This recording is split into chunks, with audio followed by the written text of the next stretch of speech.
Welcome back to the We Win Energy Law Show podcast, whatever we call it.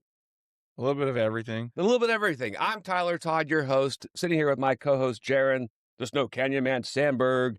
Good morning, everybody. Good morning. And a special good morning to Chief Kyle Whitehead, Chief of Police for St. George Police Department. Good morning. Thanks for having me on your show. Thanks for being here. We're just honored to have you, and so we're grateful to have you. My pleasure. St. George, Utah is... Well, if it wasn't on the map before, it's been on the map recently, and most people, I think, around the country and around the world know St. George, Utah now.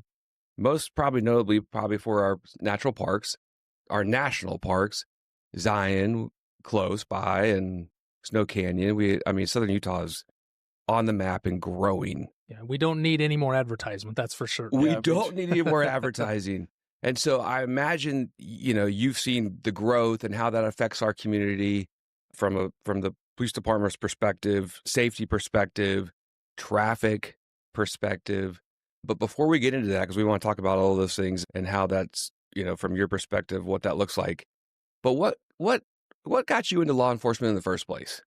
Wow. I think I've always had this desire to help people. I've always, even when I was a little kid, I always remember I was kind of the one going around and trying to help neighbors. Funny story. I remember this, and I don't really remember it myself, but my parents like to tell this story that one day they couldn't find me. I was a little kid, couldn't find me. Next thing they know, they see the neighbor's front door open. They can hear a vacuum cleaner running. Well, I'd gone in and gotten their vacuum out of the closet. They were gone for the day, right? And there I am in their house, vacuuming their house. So I think I've always had this desire to want to help people. Through my younger years, I think we all, particularly boys, we all like police and firefighters, right? Right. Oh, yeah. So that was exciting. I loved to pretend I was a police officer. I loved to pretend I was a firefighter. But as I got into high school, I really became very interested in law enforcement, public safety. And my grandpa, he was county sheriff in Washington County I think from 62 to 78. So he did 4 terms. In fact, he was the last Democratic sheriff here in Washington County. Served 4 terms. I never knew him. Like I said, I was born in 76, so 78, I'd just been 2 when he finally got out of the sheriff's office. But hearing his stories, going over, he had the memorabilia, all those kinds of things, and it was really exciting.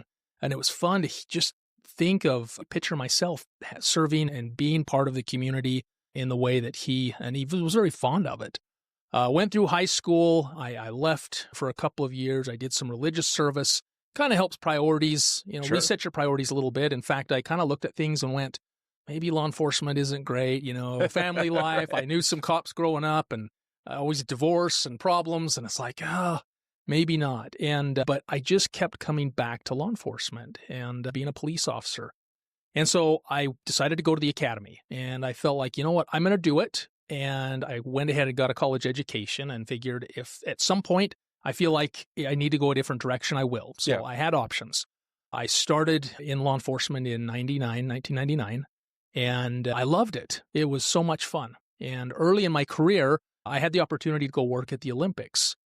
And I was interested in doing bigger and better things in law enforcement. And I had an opportunity there to talk to police officers from all over the world, essentially. Yeah. I had aspirations for federal law enforcement. I talked to FBI and DEA and Secret Service. All those people were at the Olympics. And I would just really... Did you start as a patrolman? Is that... Yes. So then from patrol... Everybody starts as a patrol officer Gotcha. once you get out of the academy. And that's where you get your training and kind of learn the job the best. And then you can transfer into lateral assignments, detective, school resource, different things. Right. I don't want to cut you off. So you're talking the Olympics in Salt Lake, right? Yes, okay. Correct. So I was lucky. There were 10 of us, I think, from St. George that were sent to the Olympics to help with security up there. And I was probably the newest officer that went. And so I was pretty lucky. And like I said, I was trying to figure out, do I want to stay in like municipal law enforcement? Maybe I want to go do something else. By the end of the Olympics, I realized I wanted to stay in St. George. Born and raised here. I love the community. I loved the upbringing I had and what St. George had to offer. And I wanted to continue to see that with my kids and hopefully for future generations. Right. And so here I am. Yeah. It'll be 26 years next month that I've been in law enforcement. That's amazing. My whole career's been with St. George PD. I did a little stint back when Dixie college was here. I was a part-time police officer with them, but my full-time career has really been in St. George. Well, first of all, thank you for your service. It's amazing Chief Whitehead lives very close to me. So just even having him in our community and being a neighbor, I feel safer. So just know that. So thank you for that. Yeah, thanks. Was there anyone that inspired you, like at working at the Olympics or meeting people from around the country or even around the world? Was there anybody that particularly inspired you? Like, I want to be that, or I want to be someone, what inspired you to go from maybe like even patrolman to something, chief of police? Yeah. So early on, I really felt, of course, in law enforcement, it doesn't pay real well. I mean, it pays better now than it used to. When I got into it, it didn't pay real great. And so I always knew that the only opportunity to make more money was probably through promotion. But I've always been interested in leadership. When I was a police officer, I loved to train new officers and teach them the job and teach them, to be passionate about it and that we're here to help. And you're not just a person in a car waiting for calls to happen, but we can actually go out and make a difference, find problems in the community and address those problems, work with the community and help them so that they, empower the community to be able to solve these problems. And so when I had the opportunity to become a supervisor, a test for a sergeant's position, to me, that was great because now instead of just one officer, I had a whole group of officers that I could have influence on. Really, some of my early mentors in the department, I had some individuals that really helped me in my career. And most of them were at St. George PD. That's what I was most familiar with. And they just really instilled in me the desire to work hard and be a good person. And I think that's kind of created. Now, I make mistakes. Don't get me wrong. But I'm not perfect. I still. But we're human beings, for sure. I've been trying to get perfect now for a while, and I've almost got it. He's still working on it. I mean, I'm like, look, again. Well, it's interesting you say in your neighborhood, because growing up, Marlon Stratton, one of the previous police chiefs, was in my neighborhood, and I blew out a neighbor's window with a BB gun. And shouldn't have been shooting it anyways. One of those pellet style that you could cock like 70 times and really. Yeah. And he showed up, and I'm sure my parents had him do it, but like in full gear. And he was just a chief of police still at that time. Okay. Showed up, full gear, and like scared me straight, So ever since then. Marlon's a great guy. One of my good friends even to this day. And he had a huge impact on my career. He was, he served as our chief for almost 17 years. The majority of my career at St. George was under him as the chief. Great guy. Yeah. And so I had the opportunity. It was kind of fun because I knew him, same thing in the neighborhood, and you saw him with stuff. And then I interned with the city of St. George legal department, and I would see him every day coming in for meetings. And I remember asking him one time, do you ever wish you were out doing more like police work and detective work and coming to all these meetings? And he looked at me and he goes, well, of course. It's a lot of meetings, right? I mean, it's a lot of administration, I imagine. The reality is I don't do much police work anymore. Most of mine is just, it's like running a business. Yeah. And I'm the CEO, and I have to deal with personnel issues and policy and political people outside of the department and, keep good relationships with all of our community partners, go to meetings, write lots of emails. And so right, I bet. Not a lot of police. How many personnel do you supervise as chief of police there? I mean, it's a big organization. Fortunately, I only directly supervise 2. I have my administrative assistant and the deputy chief. But all total now, our department, we are, we're about 150 sworn officers. Wow. With our full-time staff, we're close to probably about 175, 180, because we also run the dispatch center for the entire county. Right, so we have about 40 personnel there. And then altogether, I think we've got about 220 employees with volunteers, part-time, all of that. Wow, and that's significant. That's a large organization. That's a lot to manage. I mean, how have you seen the growth over the years? Because obviously 1999, when you first became a patrol officer, 62 of us sworn officers at that time. Yeah, I think it was about 62. And so now you're 3 times that size. Yeah. Wow. And at that same time, the county's grown, other agencies have grown with you. Because I would imagine St. George City, you take the point on most, again, run the dispatch center and things, as St. George is kind of the main hub. Yeah, it depends. I mean, we're the parent agency for the dispatch center. We are the parent agency for the Washington County Drug Task Force. But there are a lot of other things that the sheriff's office, we work very closely with the sheriff's office. Sheriff Brooksby, phenomenal person, has a phenomenal agency, and we really try and work closely with them. And so, unfortunately, being as far away from some of the larger areas like we are, particularly the Wasatch Front, they've got a lot of police agencies they can lean on up there. Sure. St. George hasn't always been that way, and we've always kind of had to be able to do our own thing. And so we've got good partnerships here with all of our neighboring law enforcement agencies, with a lot of other partnerships, so that we're able to provide a good service. We realize we can't do it all by ourselves. That's Washington City. That's Santa Clara, Ivins. Yes. Who else do we have? Laverkin has a police department. Yeah, Hilldale has a police department. Springdale and the university. Gotcha. Yeah. So I think that's all of them. That's a lot. Yeah. What have you seen kind of over the years the biggest challenge to the St. George Police Department? Is it traffic? Is it increase in just crimes, drugs? Everything? It depends. I think that's a loaded question. I think growth would probably be the one thing. Here's what's interesting. So the growth always seemed to be just kind of steady, right, up until just maybe 2018, 2019. And then the pandemic hit, and we have just seen explosive growth. And it's been tough. It's been tough on the community. Traffic is something that we always hear about. And rightly so. I drive around and I get frustrated sometimes. Right. I got to wait through 5 light cycles to get through this intersection, right? You're like, who's running this? Yeah, people are driving. Everybody runs red lights. I see it. We see it. And it's something that we try and stay on top of. But it has challenged us at times. The ability for our officers, back when I was a young police officer, we would handle a couple of calls a shift, but there was a lot of time to be proactive. Whether traffic was your thing, whether there were other issues that you could focus on, a lot of time to go out and make a positive difference in the community. Now, as we've grown, that time has kind of dwindled a little bit, but we've made some really good steps in the last few years to hire more police officers.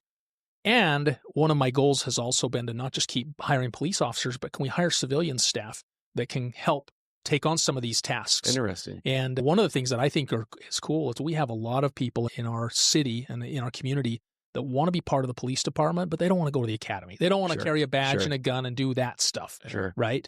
And so we've been able to bring on some great civilian help that's really lightened the load for our police officers. It's kind of like the military, kind of like hiring civilian independent contractor type stuff. Yeah. Wow. Okay. I didn't know that was a thing. Yeah, in fact, right now we have 2 community service officers that work in our patrol division. One's typically in the office handling walk-in calls, and there's another one out in a car, and he goes and deals with stuff that's like parking issues and VIN inspections, things that, again, don't require a police officer, but just take a lot of time. We just we're in the process of hiring another community service officer, and she will go out and be working with our traffic unit. She'll actually respond to crashes, take crash reports, deal with a lot of those things that, again, don't require officers. When you talk traffic, the thing that's important to remember, you don't want the officers out necessarily tied up on the crashes, right? Right. The way you reduce crashes is to have officers out there dealing with the enforcement or with the education. Right. And so the more they can be out doing that, making the traffic stops, you actually see a decline in crashes. And so, but when they get tied up on crashes, now it's just this perpetual cycle and that then you can never get ahead. You can't. Then Yeah. Well, we're really hoping for less of that and more crashes. I know. It's bad for business for you guys. I get it. Don't do too good of a job. Look, let's be honest. I don't think we're ever going to work ourselves out of a job. I don't think so. In fact, I was thinking we have pretty good job security. But speaking of our jobs, obviously, we're injury lawyers, and that's what we do. And we see this every day. You mentioned a crash like investigation crew, or you're needing civilians maybe to get more involved with that because you want less officers on scene and more enforcement. One of our mottos at We Win Injury Law is leave early, slow down, because we do see it. And even though Jaron just made a tongue-in-cheek joke, very crass, by the way, but not appropriate for the very appropriate. This is actually the cleanest podcast we've ever done so far. Not very appropriate. But we can't get arrested inside the podcast. He told us he doesn't do more. You're fine. Oh yeah, we're good. Once the door's closed, we're perfect. Good. This is all confidential. This is what happens at the podcast stays at the podcast. I love it. But we sincerely mean we don't want accidents. You, as the chief of police, don't want crime, and you don't want have to respond to accidents. we don't want to see it. And we have, like we just said, we have pretty good job security as a result of just people being people. And we see, you said running red lights. We see people looking down at their phones constantly. One thing that I'm always doing when I'm driving, I'm looking at people in the neighborhood. I'm always like, waving at everybody. I'd look at everybody. Mm-hmm. One, because I kind of want to see who they are, what they're doing, but I always want to see, are they doing this, driving? I mean, people are doing this, driving through an intersection. Yeah. And I'm like, that's wild to me. Or applying makeup, or eating, two hands on a sandwich. It's crazy, the things you see out there. It is wild. And I think that's for some reason, and you know this about our homes are our castles, right? And we have certain laws to protect individuals to defend their castle, their homes. And I think that our cars are an extension of that.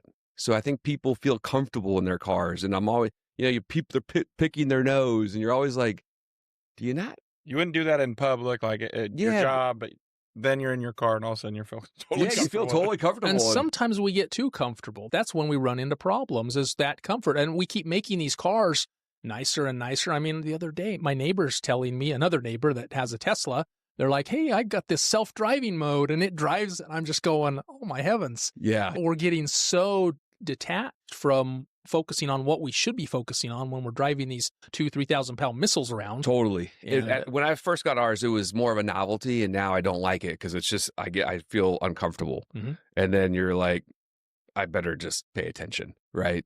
But question for our viewers, our listeners, ourselves included, because we see driver exchange forms, we see police reports.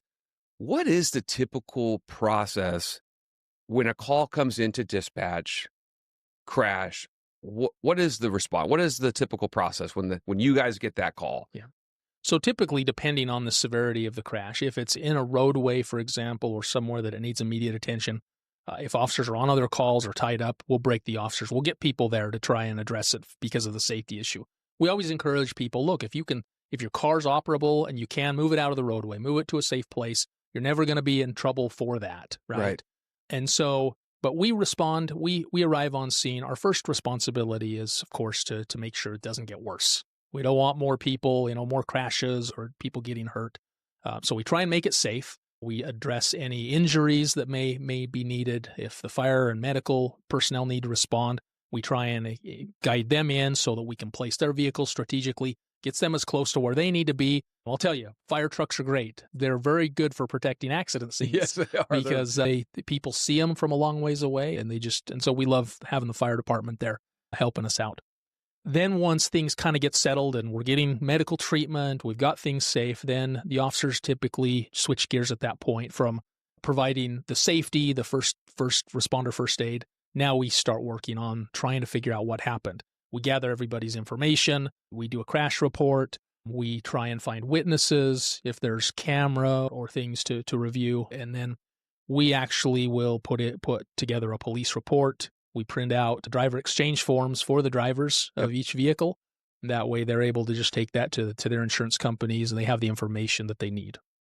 One question I have, and we see it all the time, we presume, I mean, we've been doing this a long time, so I don't know if it's even 100% accurate, but we presume it's accurate. Is there a difference between who's listed in vehicle 1 or driver 1 and vehicle 2 or driver 2? Is vehicle 1 or driver 1 typically the at-fault party? Is that typically the person who broke the law and caused the crash or broke the most laws? Talking about at fault, because I think that's important. One of the things we don't do as police officers, really our role is we don't like to use the word at fault. That's more of a civil, more of our that's your guys' drill. Yeah. Our role we is like if you use it more often. Yeah, you do. I'd love it if they said that say more. At fault, right? This is the person who's at fault. Clearly at fault. Yeah. But the way we base ours is off of who broke the law, right? Now both drivers may have broken the law, but typically what was the most egregious law violation that caused the crash, or what was the thing who has the most? And we address all law violations, right? But yes, typically that's the number one individual, and then the others, kind of follow from there. Mm-hmm. Yeah. Well, and you mentioned the firefighters come to scene. Every police show I've ever watched, there's like this unholy rift between police department and fire department.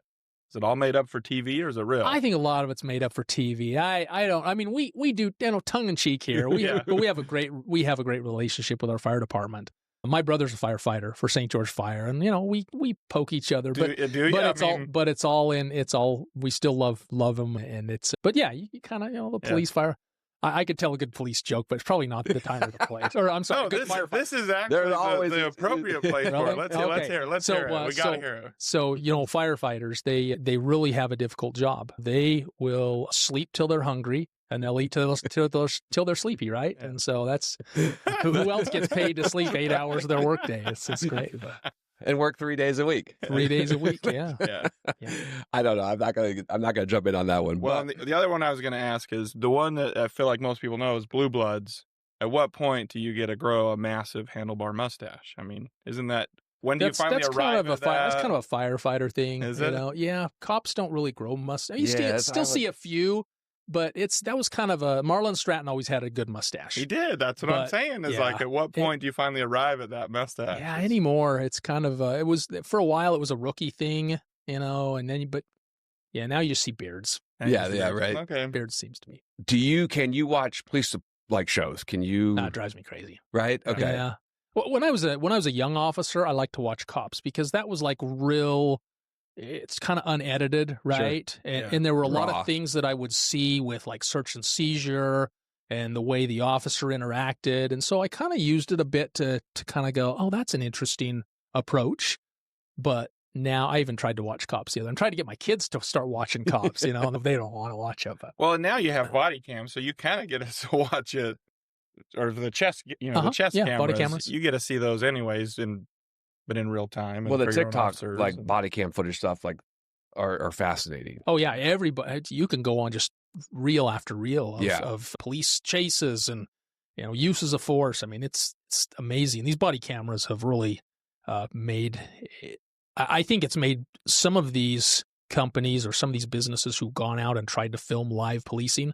I think it's made it more difficult for them because now there's just all this content out there. Yeah. Well, and I always thought from an officer safety perspective, I've always been curious on those shows because most of them police chases and people find those interesting. But I always wondered, there's no way that officer enjoyed having like this cameraman following him around and getting in the way. And... Yeah, I don't know. Never had a cameraman with me, so and if they had asked, I'd have probably been like, nah, pick somebody else. Yeah. NYPD Blue or all of those police officers, those police shows, you're not. Those are all drive you crazy. Nah, those are my daughter was watching. What's the one recently? The LAPD officers. It's like a series. It was on. Was it Disney Plus or something? I can't even remember. There was one recently she was trying to get me to watch, and I watched like a half of an episode, and I'm going like none of that. I'm sorry. That's the same way with how we feel about legal shows. We're like, that's ridiculous. That would never happen. They're not in court like that the following day. The judge is never going to do that. That's never coming in. You never treat the public that way. You're not going to do that with a fellow officer. It's just Hollywood. Yeah. I feel the same way. Well, I feel like the attorneys are always like, almost like the worst enemies always from within. And it seems like that happens with a lot of the police officer shows too, is it's not even like the public or like the criminal. Oh yeah. They'll have episodes about criminal, but it's more like the infighting between drama. It's just all the drama. It's all pure drama. One other important question for our viewers and ourselves included. Is there ever a time like after a crash, and we don't just handle car accidents, but car accidents probably make up a big percentage of our business. So this is obviously super relevant. Is there ever like a time like after a crash, someone should not call the police? Or would you always recommend call the police? I would always tell, so if you're asking for a family member, I would always tell my family member, call the police. Yeah. Now, some places you may go, Vegas, for example, I hear if it's certain level of crash, they're not responding. Good luck. Yeah. They're not responding, right? Right. We're not to that point here. Now, sometimes there may be a delay, and even a significant delay. If it's a parking lot crash or something along those lines, the state law actually requires that any crash that the combined property damage is $2,500 or more, death or serious bodily injury, it requires a police officer to respond and take a report. So if it's less than that, but I'm not an auto body person, but there are very few crashes, even just a little tap, that's going to be less than $2,500, right? Yeah, I think that's most people that are like, when do I call? Should I call? And some people are even like, is my crash or my accident even warrant a lawyer, right? So we get that all the time. And we tell the people, listeners, radio, or whenever we do our radio, always call the police. Because there are a lot of people out there. And I think maybe, hopefully to their credit, hey, don't call the police. We don't need to get the police involved. I'll take care of this. But then oftentimes we hear too many times, I called or they offered to pay and I've been ghosted. Yeah, that's when the warning bells go off. Is if you get the Right. person that says, hey, let's not call the police. I'll just handle this. One of the things we will do is, for example, there are a handful of people in our community that drive around and they're not insured. Right. And those become very difficult. It's good if we can arrive and we can not only at least hold them criminally liable, but to just let that go and then to try and, I mean, now it's back on your insurance and it creates and I don't know what kind of problems. You guys would probably know better, but that's really problematic. I was hit by an uninsured driver before I was a police officer, and it just damaged a bumper on an old truck, right? And man, trying to get the bumper out of that guy was like pulling teeth. Kept ghosting me, and I finally got a hold of him. He didn't want to. It just wasn't. I should have called the police. We hear that, unfortunately, way too often. And that's why that's why I was curious about your perspective. Always call the police, hopefully. And I believe that our community and St. George Police Department is a big part of that. I never feel like it's too small. And I feel when our officers respond, whether it's Washington City, St. George City, whatever, Ivans, Laverkin, I feel like our officers are some of the best in the country. Just the way that they treat people, the way that they respond to people in accidents, because we've heard it from our clients, how kind the officers were, how kind the EMS and fire personnel were. So kudos to you guys for that. Thank you. I mean, I think it's something special. And that's, I feel like for us, we're telling people always, always, always call the police. It's never too small. Now, there are times when people call us and say, hey, do I need a lawyer? And I'm like, well, let's walk through this. What are your injuries? Were you injured and whatnot? And sometimes the answer is no, right? Now, sometimes, and we always tell people, call a lawyer, at least find out. Yeah. And so I would echo, always call the police, always. And if you're not going to, some things I typically tell people is, look, make sure you document, get all of the information that you're going to need. State law requires that both drivers have to provide their name, their address, the license plate on the vehicle, and then the driver's license if it's requested. And then, you want to take photographs. I'm always a little leery, sometimes you could have a false plate on a vehicle, and so is just the license plate enough, and so you want to take a plate. I'd actually snap a photo of the VIN number in the window. Another advice. And so there's some things that you can do, but certainly you want to document. If you're not going to call the police, document, make sure you get the person's name. I would always ask for the driver's license so you can verify that you're getting the correct name. They're not just giving you a bogus name and a bogus address. Right. And it's unfortunate that we feel like we have to be that way, but we're starting to see it more and more as the community grows. We see it a lot. Yeah, people don't just take their, I guess a lot of people just don't feel like their word is worth what it used to be. Right, unfortunately. Well, we were talking on a previous podcast. We were probably saying close to maybe 20% of the accidents we deal with, 10 to 20% are uninsured drivers. Yeah. At-fault parties, uninsured, no insurance, or I guess I have a little more sympathy when it's like the missed payment versus the one that never even got it. Like, that's what blows my mind. Is that well, notwithstanding, it's still obviously illegal, right? So you got to make sure you're insured, because if you're going to drive a car, you better make sure that you're insured, your car is functioning properly, and you don't cause a hazard to people around you. I mean, that's just driving 101, I think. I would think. So some practical questions. I got two practical questions for you. All right. First, we just came across this, and we have a case in our office right now. Can people feel comfortable calling the reporting officer regarding a police report prepared by that particular officer? Is that something that's appropriate? Yeah. I mean, if there's, for example, I get a copy of I go back and maybe I decide I want the entire report. I feel like something in there was not accurate. Certainly, you can always call and talk to the officer, or I have additional questions. The officer should call the person back when they leave a message. Again, kind of back to that, providing a good service. My expectation is, look, if someone calls in about any case and leaves an officer a message, they should get a call back. Now, if it's a matter of amending the report, I didn't mean to say it this way, sometimes that's where the answer may be no.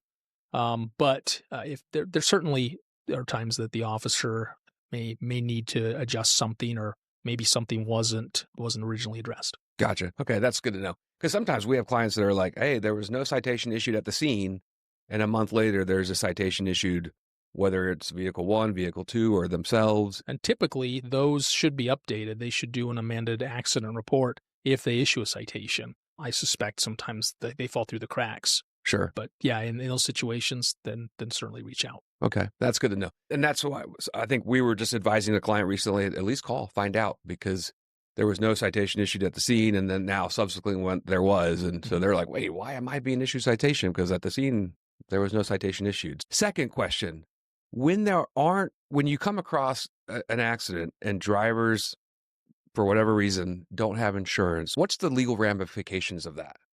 So typically it's a citation. We don't typically do a custodial arrest on that unless there are other charges.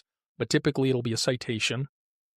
And I don't know the fine. The court sets the fines. Sure. But if I'm not mistaken, I think it's still a Class B misdemeanor. Maybe it's a Class C.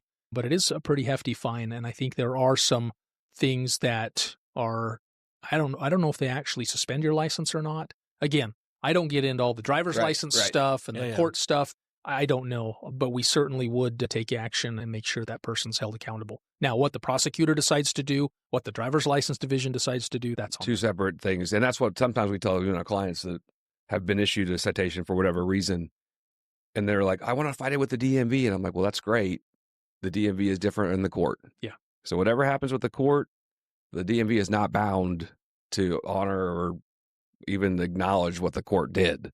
And I imagine it's the same with police departments, enforcement, implementation, or all different roles. Yeah, leave that up to Robert, right? That's right. That's right. That's right. He's good. I'm always like, Robert, what are you doing? I know. He's great over there. I think he does a good job. I interned with him, so I always have to a little bit give him a hard time. How are things going? It's always with a little bit of that because we obviously deal with it. And then I will say this, and this is something that we kind of touched on earlier, but we depose your officers sometimes, right? Because, and this is why I think, just echoing what you said earlier with call the police every time, stories shift when they call their insurance company. So that's the greatest thing about these body cam and some of these other things is what their story was at the scene of the accident.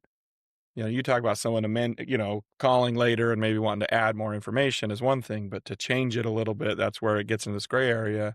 I feel like that's been a great thing with our officers' testimony is, no, this is what they said, and I remember it. And I feel like every deposition we've done with an officer from St. George City, they've come well prepared, they've reviewed everything.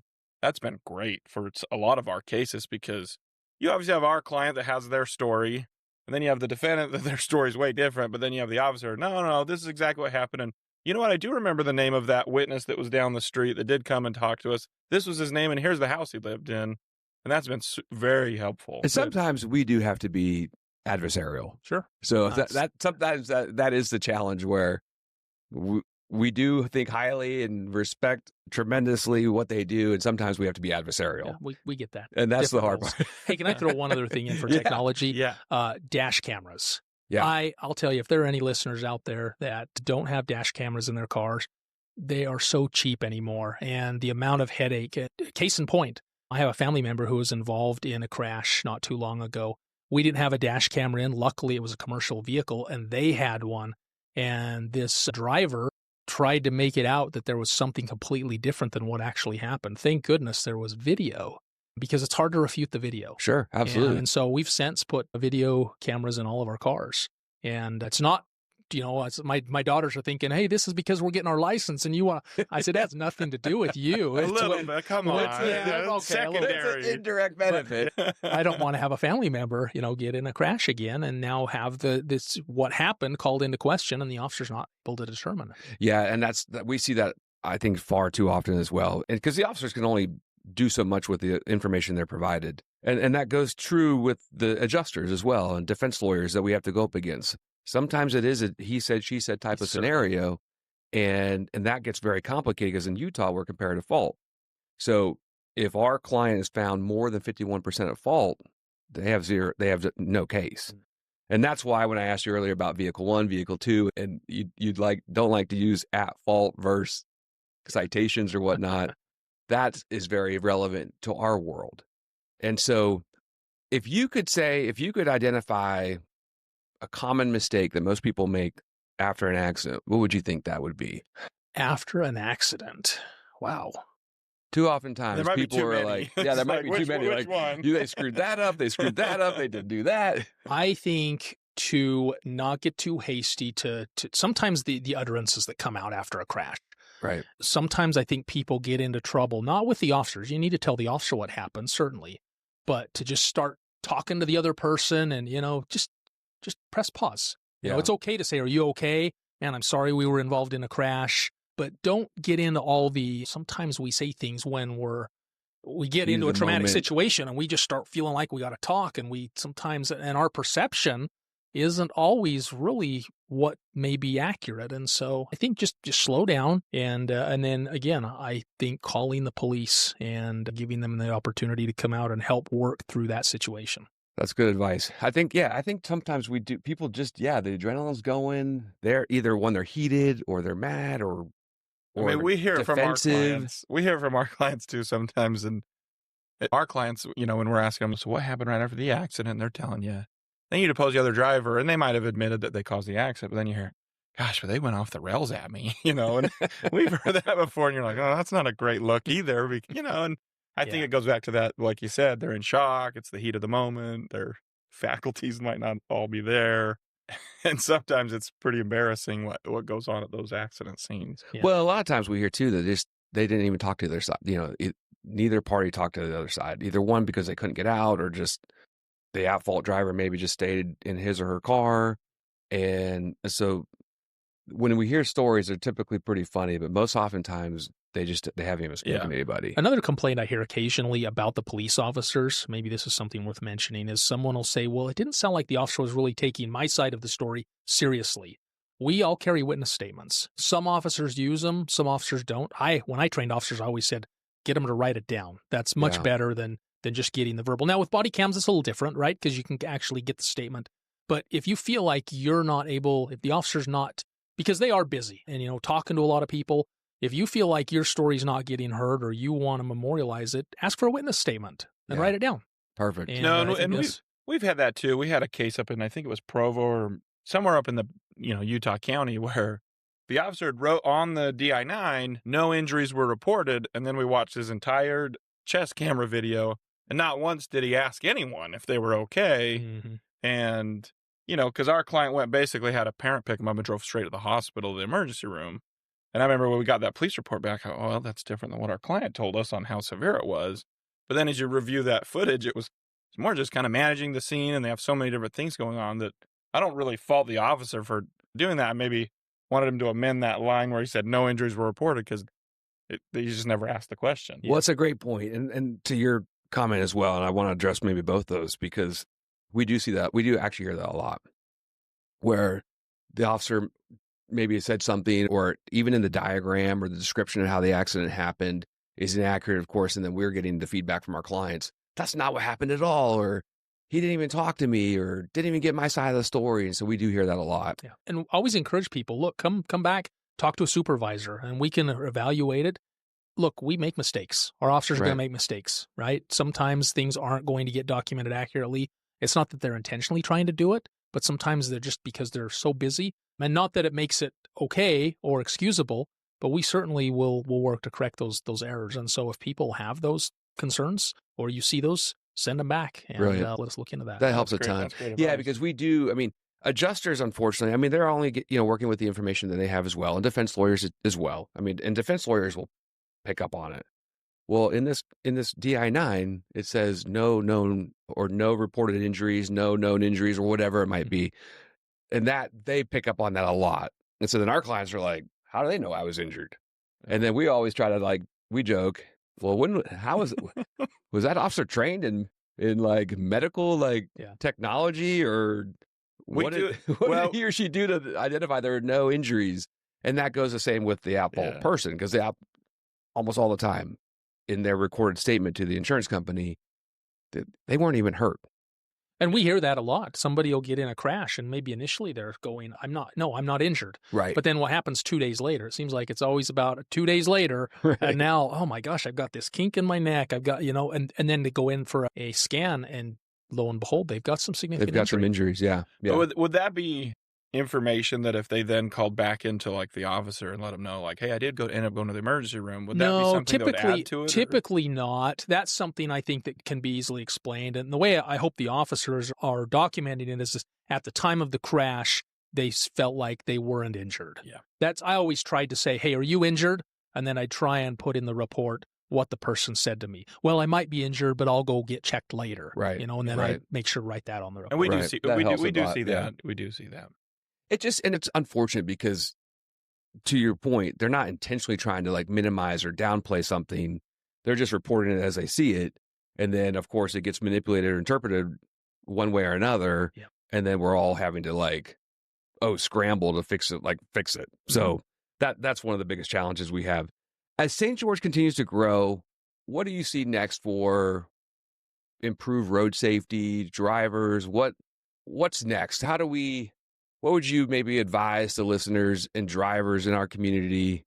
How do we avoid continued crashes as we grow? I really liked the advice you guys gave at the beginning. You kind of said it's what's your theme? Leave early and slow down.